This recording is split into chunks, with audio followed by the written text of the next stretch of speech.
दिनांक 25 डिसेंबर रोजी रात्री 8:30च्या सुमारास मोहोळ आळंदी राष्ट्रीय महामार्गावर भैरवनाथ वाडीनजीक नॅशनल हायवेने चालू असलेल्या रस्त्यावर खोदकाम करून मुरुम उकरून टाकल्यामुळे ऊसतोडी करणारा ट्रॅक्टर आणि ट्रॉली पलटी होऊन आत बसलेले कामगार जागीच ठार झाले आणि 4 कामगार जखमी झाले। ॲक्सिडेंट झाल्यामुळे हा रस्ता ब्लॉक झाला आणि एकेरी वाहतूक सुरू झाली। यावेळी तपकिरी शेटफळे येथून एक तरुण मोटरसायकलवर येत असताना एका 4चाकी वाहनाने धडक दिल्याने तो जागीच ठार झाला आहे। बेजबाबदारपणे खोदकाम केल्यामुळे हे 2 जीव नाहक गेले। तसेच नॅशनल हायवेवर प्रवाशांना कुठल्याही सुखसुविधा न देता पेनूर येथे टोल वसुली सुरू झाली आहे।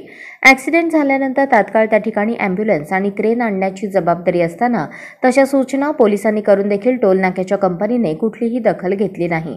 त्यामुळे या ॲक्सिडेंटला जबाबदार धरून टोल नाक्याचे प्रमुख शर्मा यांच्यावर 302चा गुन्हा दाखल करावा अशी मागणी भाजपा किसान मोर्चाचे प्रदेश सचिव माऊली भाऊ हळणवर यांनी केली।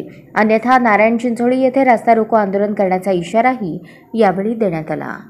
नारायण चिंचोली येथील भैरवनाथ वाडीजवळ नॅशनल हायवेने खोदकाम केल्यामुळे रात्री हकनाक 2 जीव या ठिकाणी ॲक्सिडेंट होऊन 2 जीव गेलेले आहेत।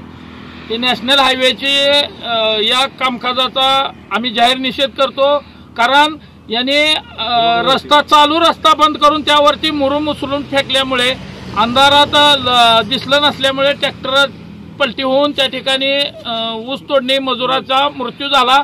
तसेच हा रस्ता ब्लॉक झाल्यामुळे पलीकडच्या रस्त्याने एक ओव्हरटेक करत असताना एक आमच्या तपकिरी शेटफळ येथील एक तरुणाचा मृत्यू झालेला आहे। मी पोलीस प्रशासनाला विनंती करतोय की या नॅशनल हायवेच्या या खोदकामाला जबाबदार असणाऱ्या नॅशनल हायवेच्या व पेनूर येथील टोल नाक्याच्या प्रमुखावर 302चा गुन्हा दाखल करावा, अन्यथा नारायण चिंचोली येथे भव्य रस्ता रोको आंदोलन आम्ही करणार आहोत।